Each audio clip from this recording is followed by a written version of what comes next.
All right. Well, welcome to um, DNA to Z. And this week we are talking about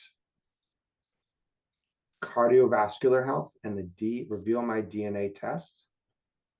So, what we really want to talk about is cardiovascular support. It's one of the many different body systems which the Reveal My DNA test gives incredible detailed findings on. So, first of all, as I like to say every time, we test over 92 genes and SNPs to find your unique health needs. We then support those needs with macronutrients, micronutrients, minerals, and plant-based phytochemicals, exercise, and sleep.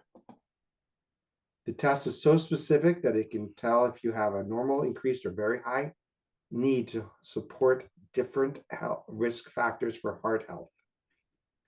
Now, again, once you find your genetic dietary needs, including the macronutrient needs such as fats, carbohydrates, proteins, and amino acids, phytonutrients, vitamins, and minerals, how do we address it?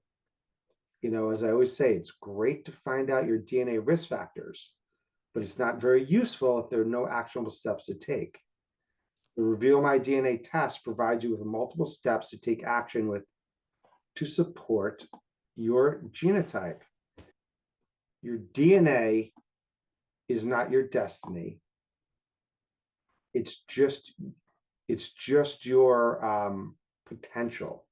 So what we want to provide for yourself and really for the patients is a roadmap.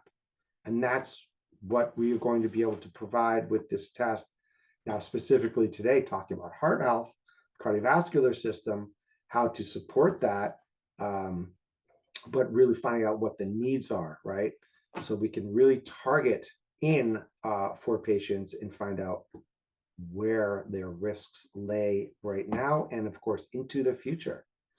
There are 12 key cardiovascular genotypes provided to you in this test.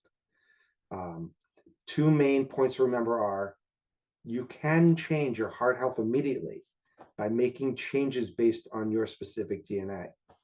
The second thing to remember is you will influence the future of your cardiovascular health by the action steps you take today. And literally every day we can make an impact and positively or negatively influence our epigenetics. And certainly, looking here, diet and lifestyle, foods, inflammation, exercise, and so on. And of course, the things that must be avoided. So this is a little small to see, but it's not to be read per se.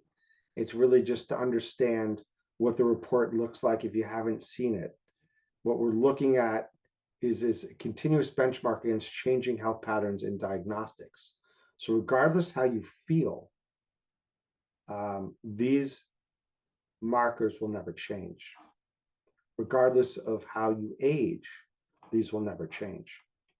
And of course, if this looks, at first glance, a bit intimidating, I want to assure you it is not at all.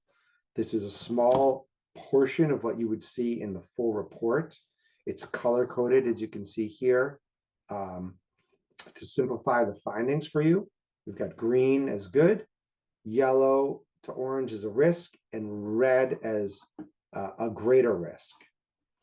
And again, I think this report is really used as a roadmap to successfully get to point B to Z. And again, how we can be healthy all the time.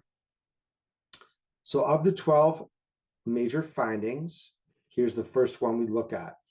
It is HDL and LDL levels.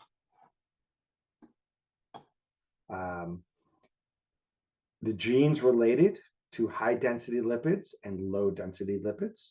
And we can see if one is disposed toward elevated or lower levels of these lipids, and also the genetic risk of both HDL function and LDL oxidation. You can also see where the genes are negatively influenced from things such as mercury and elevated homocysteine, and where they're supported. How are they supported? Organic foods, different minerals. These are very specific choices, as you can see here, for example, Indian gooseberries, because there was a clinical trial with people with elevated PON1 genes and reducing LDL levels and HDL levels. This is obviously not the only thing one can do, but you can see a lot of other choices here. So every time a finding comes out at a moderate or high risk, you're going to see wonderful options of things to do about it. The next of 12 is the apolipoprotein B. And if one has this polymorphism, we see the positive actions we can take based on real clinical studies. So, it's a protein that's involved in metabolism of lipids and the main protein constituent of lipoproteins. And then high levels of the ApoB, especially with the higher LDL particle concentrations, are the primary driver of arterial plaque. And you can see this polymorphism has been associated with ApoB. And some genotypes associated with elevated levels, therefore lowering fat intake and increasing polyunsaturated fat intake is recommended. And it can be targeted very specifically with astaxanthin, which of course is high in wild salmon, blueberries, mulberries, cranberries, raw almonds. So we're all going to be doing a little heart support here, I hope, in about a week. If you're eating a Thanksgiving meal with cranberries and getting those in you, so you can be a show off at the table. Say, hey, do you all know that this cranberry has a phytochemical called pterostilbene, and it is going to support your heart? So everyone have a second helping of cranberry sauce, as long as it's made with real cranberries and no corn syrup. And then you can see, of course, other things you can do that have been shown in clinical trials to support people with this polymorphism here, the PPAR alpha, which is the high risk for ApoB and homocysteine. Next is your VLDL, and that's the elevated, very low dense lipid proteins.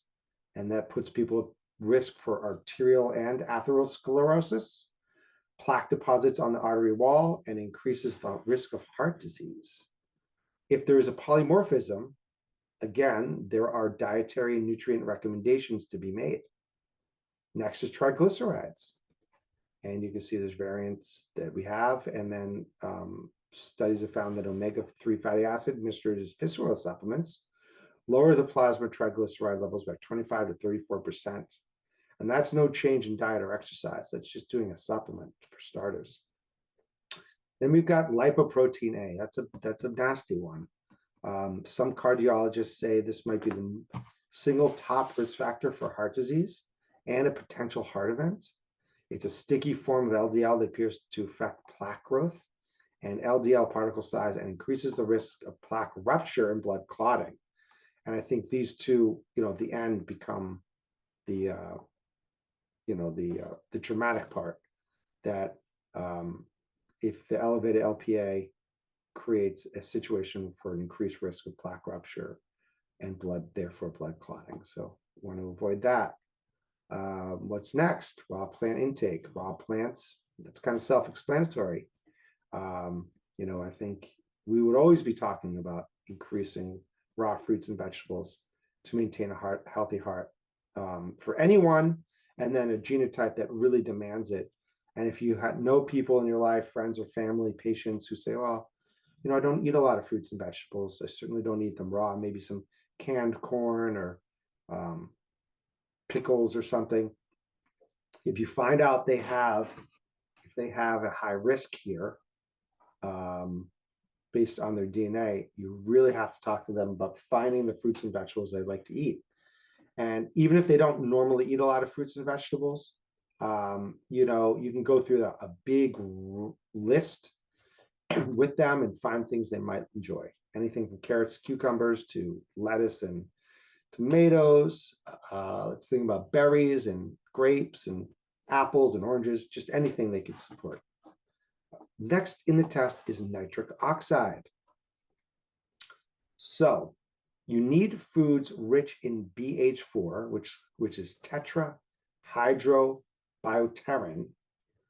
BH4 is essential for the synthesis of two major neurotransmitters, dopamine and serotonin. It is also essential for the synthesis of nitric oxide. I'll talk about that in a second, which apart from its vascular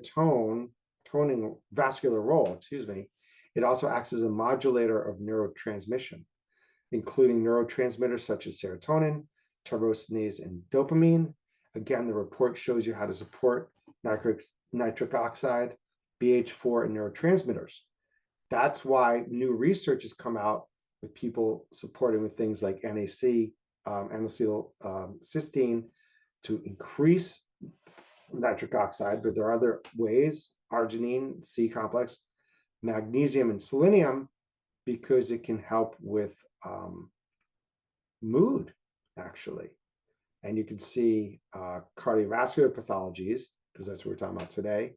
It's cardiovascular, not neurotransmitters, but dilated cardiomyopathy, that's not good. Ischemia, reperfusion injury, endothelial dysfunction, atherosclerosis, and hypertension. So there's a lot you can do here. And what negatively impacts this genotype? High levels of omega-6, blood sugar.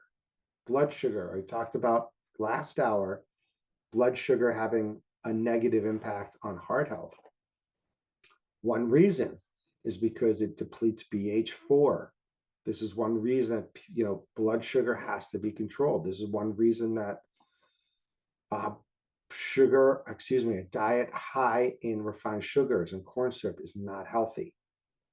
It's not just your blood sugars go elevated and you create more insulin and insulin sensitivity and get that whole cytosol insulin regulation wrong and dysregulated, and now you're storing fat. But it actually using up your BH4, which is your precursor to nitric oxide, which is supporting the heart and all of these other factors. So a high sugar diet does lead into issues with the heart, no doubt about it. Then you've got chronic stress, high levels of mercury, arsenic, lead, aluminum. These have to be toxins from the body. The body has to remove those inputs, be it from the air, the water, the soil, wherever, the food, and then help the body metabolize these. There's a whole detoxification section in the test, and I'm going to talk about a little more at the end. But how do we get these things out of us? One key product I like is called Metal-Free Chemical Cleanse from LifeWorks Nutritionals or Body Health. But here nor there, it's important. Aspartame, high risk for depletion of the BH4, oxidative stress as well. And then you see the good stuff. So it's a big deal, and it'd be a big deal to know if one has a genetic weakness, if a patient has genetic weakness with their BH4 and nitric oxide, right? So now you're talking about brain health, heart health, a lot of risks there.